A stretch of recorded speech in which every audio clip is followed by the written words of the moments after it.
Hey Steve, I'm making this video for you because I want you to see one thing that we can do for shore fishing on the lake. So once you cast your rod out, you're going to be placing it down on the ground. Obviously you're going to have a rod holder on there. Here, I just posted it up here on the sledge. But when you're fishing, this is what it's basically going to be looking like. You know, you're going to sit here and your rod's going to be in the rod holder on the ground facing up, and as your line is going to be in the water, it's just going to be dangling down like this. So this is going to be your basic view of your rod inside the shorelines of the lake. So once you get bit, your rod is just going to go like this, which is fine. That's a pretty easy bite to see if you're just staring at your rod. Obviously you're not going to be doing that all day because you're going with friends. So we've developed a way to make your bite look easier to see without you just staring at your rod. So we've developed these things called strike indicators, and what they are is they're just standard bobbers.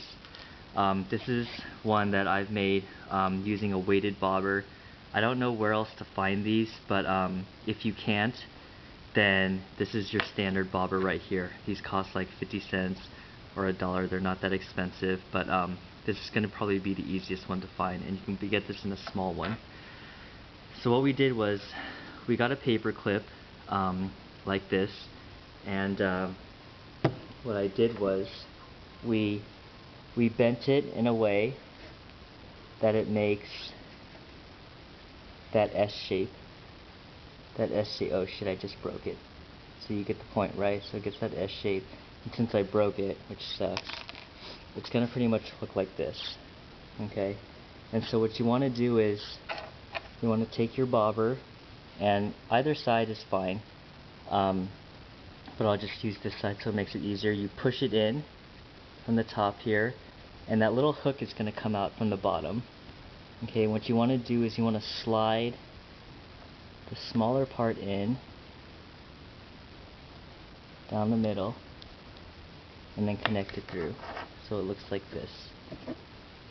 And then if you can, try to make that hook as shallow as possible so that you can get it off the line easier. And what we do is we take the strike indicator and we put it towards the bottom end. So here's the first guide and here's the second guide. You probably want to put it in between the second and the third guide and just drop it down to the bottom. Now what's going to happen is the weight of your sinker and the weight of the bobber, it's going to hold the weight. So whenever your bobber is just going to dangle like this, you always want it to dangle above the ground. You never want it to drop to the bottom of the ground, because then that creates a lot of slack. And sometimes when the fish bites, it could pull up or it can pull down. But if you have it down on the ground, then you'll never know if it comes down. You'll always just know when it comes up, so you don't want that. You want it right in the middle. And so when the fish is biting, instead of just standing at the rod, you see how light that is? I mean, sometimes you can see it, sometimes you can't.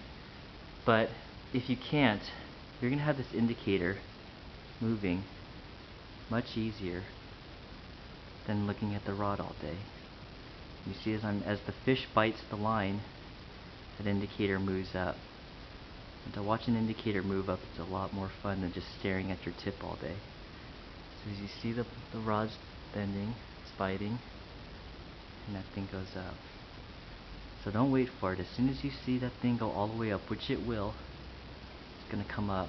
So immediately you come in, flick it off, take it off the rod, and just put it anywhere. It floats. Come back in, grab the rod, wait for it to bite, and then swing. Check it out, man. Give me a call.